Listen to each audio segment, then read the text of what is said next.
Mesdames, Messieurs les journalistes,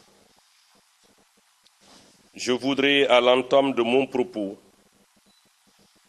me féliciter de cette opportunité qui m'est offerte par mon collègue de la Santé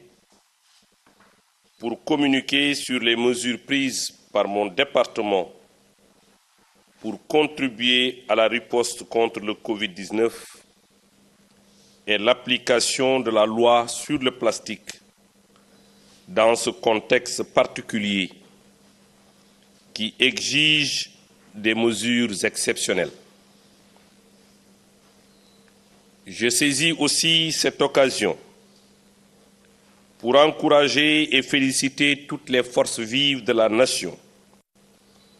qui se mobilisent tous les jours pour éradiquer cette pandémie qui, faudrait-il le souligner, vient nous rappeler que la nature a ses lois qu'il faut bien sûr respecter sous peine d'exposer les êtres humains que nous sommes à des situations d'urgence comme celles que nous vivons actuellement. Permettez-moi de rappeler que le ministère de l'Environnement et du Développement durable est engagé aussi dans la riposte contre le Covid-19. En effet, conscient de la situation, j'ai très tôt pris des mesures préventives en instruisant mes services compétents de fermer les parcs et réserves qui, comme vous le savez, constituent des lieux d'écotourisme où le contact entre les populations et la faune sauvage est permanente. J'ai également demandé un renforcement de la surveillance de la qualité de l'air et une diffusion quotidienne de l'indice de la qualité de l'air qui permettra aux populations de se prémunir contre les risques d'exposition à la pollution atmosphérique, source d'infections aiguës. Aussi, dans ce contexte de pandémie, caractérisé par une recrudescence des soins de santé, il nous semble opportun de rappeler l'attention toute particulière qu'il faut accorder aux déchets biomédicaux qui, dans la nomenclature, constituent des déchets dangereux dont le traitement écologiquement rationnel nous interpelle. Dans cette même dynamique de gestion des déchets, et avant l'apparition du premier cas de Covid-19 au Sénégal, le chef de l'État avait promulgué le 8 janvier 2020 la loi 2020-04 relative à la prévention et à la réduction de l'incidence sur l'environnement des déchets plastiques. En effet, conformément aux dispositions transitoires de cette loi, celle-ci entrera en vigueur le 20 avril 2020, soit 3 mois après sa publication au journal officiel intervenu le 20 janvier dernier. En perspective de cette échéance, le ministère de l'Environnement et du Développement durable a initié un ambitieux plan d'action visant à mettre en place et rendre opérationnel le dispositif de mise en œuvre de cette loi. C'est ainsi que des rencontres d'information, de formation et de sensibilisation des différentes catégories d'acteurs ont été organisées. On peut citer à titre d'exemple l'atelier d'information et de sensibilisation des acteurs de la presse et de la communication, l'atelier d'information et de partage des dispositions de la loi avec le commandement territorial et les forces de défense et de sécurité,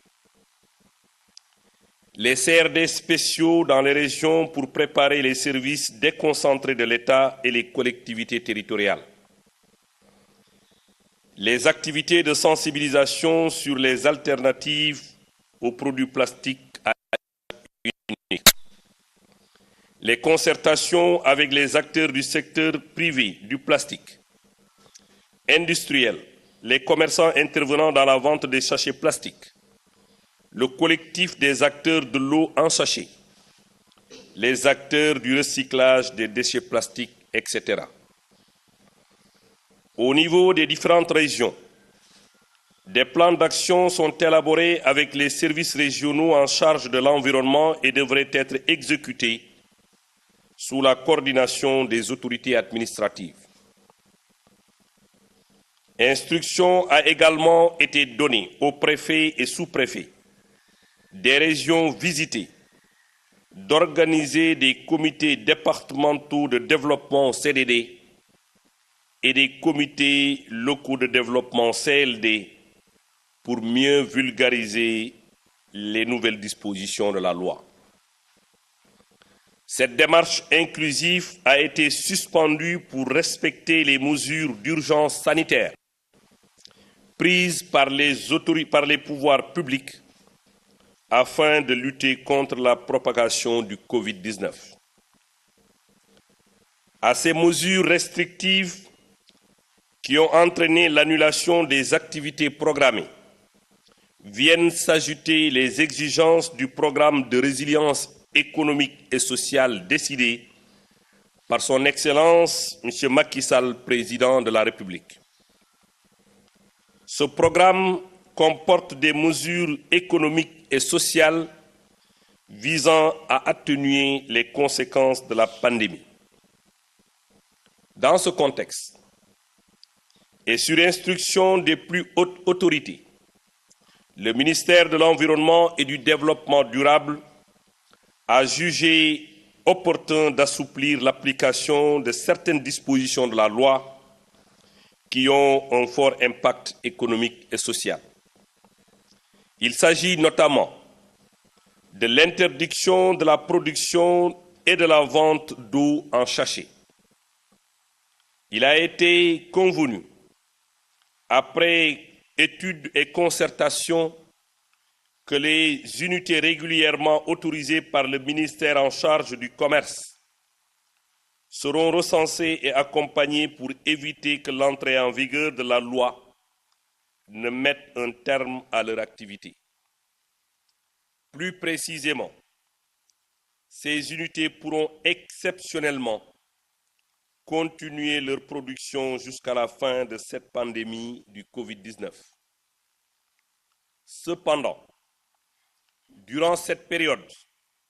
le ministère de l'Environnement travaillera en étroite collaboration avec tous les acteurs concernés pour trouver les voies et moyens de réduire l'incidence sur l'environnement des sachets d'eau sur toute l'étendue du territoire national. Il y va du succès du programme Zéro déchet du président de la République au regard de la proportion importante des déchets plastiques dans le volume total des déchets produits chaque jour dans nos villes et nos villages. La production et l'importation des produits plastiques à usage unique seront interdites, de même que l'importation des déchets plastiques. J'invite toute la population à se mobiliser. J'invite toute la population à se mobiliser pour gagner la bataille contre le Covid-19 et celle contre le péril plastique qui constitue à la fois un défi sanitaire, économique et social et environnemental. Je vous remercie de votre aimable attention. Ginnaaw bi ma sante sama natango, le ministre en charge de la santé, ci occasion bi ma am tey pour ñëw waxtaan ci ñaari mbir mu njëkk bi mooy implication ministère de l'Environnement et du Développement durable ci xeexu mbas mi nga xam ne dafa gana ci sunu réew. ñaareel bi ci waxtaan ak population yi également li nga xam ne mooy la loi 2020-04 du 8 janvier 2020 bi nga xam ne dafa concerner la prévention et la réduction de l'incidence sur l'environnement des sachets plastiques mooy loi bu bees bi nga xam ne le 30 décembre 2019 Assemblée nationale voté woon na ko à l'unanimité le président de la République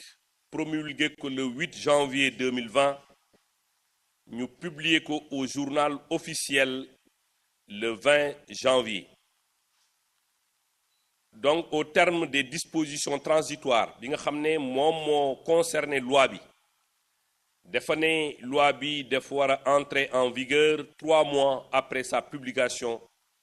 donc loolu war a méngoo ak le 20 avril bi nga xam ne moom lañ jëm kenn umpalewul bi jàngoro bi ganisee àdduna bi son excellence le président de la République dafa am programme bu am solo ginnaaw jël résilience économique et sociale bi mu jagleel li nga xam ne moom mooy xeexu mbas mi nga xam ne comme ni ma ko waxee sànq dafa gane ci suñu réew benn banxaas ci xeex bi mooy la stabilisation macroéconomique et l'appui au secteur privé maanaam naka la ñuy fexee ba aar sunu koom-koom ak jàppale ñi nga xam ne ñoom ñooy yëngatu ci secteur privé bi loolu nag waral bi nga xam ne promulgué nañu loi bi ñu publier ko au journal officiel le ministère de l'environnement et du développement durable engagé ay plan d'action pour waxtaan ci ak parties prenantes yépp wala parties intéressées yépp pour naka la ñuy fexe ba ñépp am la même compréhension ci li nga xam ne moom mooy loi bi nga xam ne moom moo wuutu la loi 2015-09 du 4 mai 2015 bi nga xam ne aussi dañ ko indi woon pour mu xeex li nga xam ne moom mooy plastique ginnaaw bu ñu commencé tàmbali sunu CRD dans les régions ñu jàpp ni bi nga xam ne mbas mi gane si na réew mi instruction yu autorité yi joxe waroon ñépp bàyyi ci xel tax ba ñu suspendre activité yooyu ba jëmmi jamono moo tax tey jii pour bañ a indi ay jafe-jafe supplémentaire ci li nga xam ne moom mooy ci wàllu emploi bi ci wàllu social bi ci wàllu secteur privé bi autorité yi sunu kilifa yi jox ñu ay tegtal pour ñu indi ay assouplissement par rapport ak li nga xam ne mooy entrée en vigueur bi ñu dégmal le 20 avril pour que mu bañ a indi ay ngaañ-ngaañ ci ñi nga xam ne ñoom la concerné moom la loi bi concerné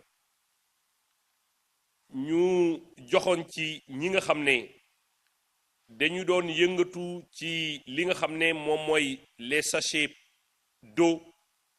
ak li nga xam ne moom mooy mbuusu glace yi xam ngeen ni également ñu ngi dégmal weeru koor lu yàggul te weeru koor nag ku ko wax ne soxla bi nga xam ne population yépp dinañ ko am ci wàllu jëfandikoo ndox donc ñaari situation yi tax na